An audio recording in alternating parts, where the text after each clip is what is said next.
Welcome back. I'm Ian Masters, and this is Background Briefing, available 24/7 at backgroundbriefing.org.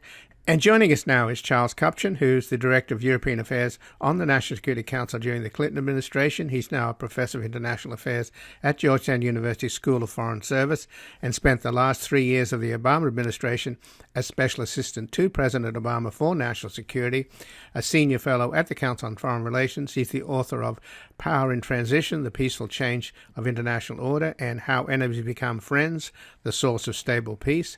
And his latest book is Isolationism, A History of America's Efforts to Shield Itself from the World. Welcome to Background Briefing, Charles Kupchan. Good to be back with you, Ian. Well, thanks for joining us, Charles. And what do you make of the meeting that's apparently going to take place on the Belarus border between Ukraine's President Zelensky and a delegation from Russia? I'm not sure who the Russians are. I just spoke earlier on the program with Colonel Vindman. He's a little concerned that the Russians don't assassinate Zelensky, but assuming that this is a serious and earnest proposal, what could come of this? And I guess the more important question is, why is it happening? Is this because it's just not going that well for Putin as he expected? Well, let's wait and see what happens. This is breaking news. We don't yet know what's going to transpire. But assuming that there will be a meeting between the Ukrainians and the Russians, I think it's the product of a couple of things. One is that the initial assault on Ukraine has not gone as well as Russia has expected. The Ukrainians are pushing back tenaciously. The Russians have not yet been able to take over the major cities that they have focused on, including Kyiv. And I also think that what we're seeing here is a combination of enormous international condemnation of Russia, huge sanctions that are being, by the hour, escalated, including going after Russian banks and taking them off the SWIFT system, the system that allows communication among banks. Now there's talk of freezing assets of the Russian central bank. The Russians, I think, are facing a Ukrainian population that is much more angry than they expected. I think Putin really believed, as he said in his speeches over the last few weeks, that behind every Ukrainian, there was a wannabe Russian. And he miscalculated. What he's looking at is a country of 44 million seething Ukrainians ready to take up arms. And that may explain why he's now beginning to say, hey, maybe it's time to talk to the Ukrainians. Well, it's extraordinary, the bravery of the Ukrainians. They're so overmatched, but it does seem that at least we know that only half of Russia's forces have been deployed into Ukraine, and it seems like maybe they've put their B team in of young conscripts and their A team is still waiting. So militarily, the Russians could probably do more. But my understanding is that, in fact, Colonel Vindman was telling us earlier in the program that even the Spetsnaz, the top-of-the-line Russian forces, have suffered serious casualties. And I think this message must be getting through to Putin that things aren't going as well as they planned. I would be reluctant to assess this pause, or what looks like a pause, as a sign that Russia can't achieve its military objectives. There is no match between the Russian military and the Ukrainian military. If Putin wants to go into Ukraine and take major cities in the east and topple the government, I think he can probably get away with it. That having been said, the resistance of the Ukrainian military, and it's not just the military, it's average citizens, has been remarkable. It's inspirational. Secondly, I think that the Russian population is, that Putin may have overreached here. And we're seeing protests across Russia. I've been receiving emails and communications from my colleagues inside Russia who never thought that Putin would do this. They all thought this was a bout of coercive diplomacy. They're now shocked and devastated. And as a consequence of this, it could be that Putin is saying, you know what? I leaped into the dark and it's not going so well. Let's see what comes of this offer to have a conversation on the border of Belarus. But I'm not terribly optimistic. Putin seems to be in the bunker. He seems to have doubled down. If he wants to topple the regime in Kyiv, regrettably, I think he will be able to achieve it. So right now, we are in a very murky situation. Well, it's worse than that, though, surely, Charles Kupchan, because Putin has put the Russian nuclear systems on full alert. I mean, there's obviously a difference between pointing a gun at somebody and pulling the trigger, but still pointing a gun at somebody is still very, very hostile.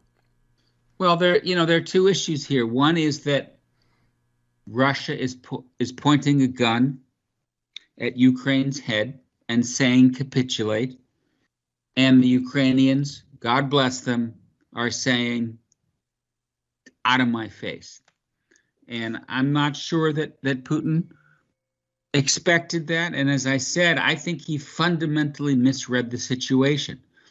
I think he is isolated. He's not getting good advice. He really did believe that there is a Nazi regime in Kyiv supported by the United States and its Western allies, and he wanted to liberate Ukraine from this government and return Ukrainians to the motherland. That's la la land. That's not where the people of Ukraine are. They're now building Molotov cocktails, looking to arm themselves, ready to fight to the 11th hour. And I also think that there is the prospect of spillover. My best guess is that whatever transpires in Ukraine, this is a war that will be contained to Ukraine. But the United States, the Poles, the Baltics, they are rearming Ukraine. Those arms are coming in most likely through Poland. I don't know exactly where they're coming in. There are 4 NATO countries that have borders with Ukraine: Poland, Romania, Slovakia, Hungary. It's conceivable to me that if this war continues, Putin will seek to interdict the influx of arms from NATO countries. Might he take a shot at Poland? Might he go after the Baltics in a reckless way, resembling his reckless attack on Ukraine? Maybe. So, yeah, this is a war that could potentially escalate. Well, when I mentioned pointing a gun at you, it's just as hostile as, short of pulling the trigger, it's still a hostile act. It's not just that he's pointing a gun at the Ukrainians, he's pointing his nuclear weapons at the US and NATO. So he's on full alert. And I'm not thoroughly convinced that the Crocus and Kazbar systems that the Soviets had are much more robust and reliable than they under the Russian leadership. At the bottom line is, in geopolitics, we've never had the combination of national security and organized crime, nuclear weapons and the mafia. And you've got a crime boss running this country. And you've got a wannabe crime boss in this country who could come back in 2024, and he's the leader of the GOP. And he's cheering on Putin, for God's sake. I mean, this is a pretty surreal situation. Yeah, surreal understates the situation, Ian. We did not see this coming. I think you're right to say that this transcends the risks that existed during the Cold War, in part because, some folks assess Putin to be unstable. I've had contact with individuals who have met Putin in the last 6 months, and they say he's changed, that he is much more emotional, much more unpredictable. I believe that the structure of nuclear deterrence still holds. Unlike some countries, for example, North Korea, Russia still has an institutional structure. It has checks on the potential use of nuclear weapons. I do not think that we are at the cusp of some kind of cataclysmic situation. That having been said, Putin has jumped into the dark, right? I mean, if we look back over the last 10 years or so, we see an aggressive Putin, a paranoid Putin, a coercive Putin, but small bites. South Ossetia and Abkhazia in Georgia, Crimea and Donbass in Ukraine, going into Syria, going into Libya, going into Nagorno-Karabakh. But these were generally low-cost, low-risk efforts to disrupt the international system. He's now doubling down. This is high risk, high cost, and we need to take that quite seriously. But the fundamental logic of nuclear deterrence still applies. But I do think that this is a dangerous moment. It would not surprise me, Ian, if this is the beginning of the end of Putin. I, have had contact with colleagues in Russia over the last few days. They are devastated and worried.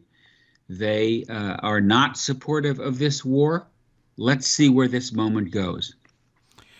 Well, just in the last minute, to give you a flavor, or give the audience a flavor of the surreal nature of Russians and Ukrainians fighting each other when they're so close in so many ways, a Russian tank broke down on the road outside of Kiev, and a Ukrainian civilian driving by in his car pulled over and said to the Russians in the tank, "What's the problem? You're broken down?"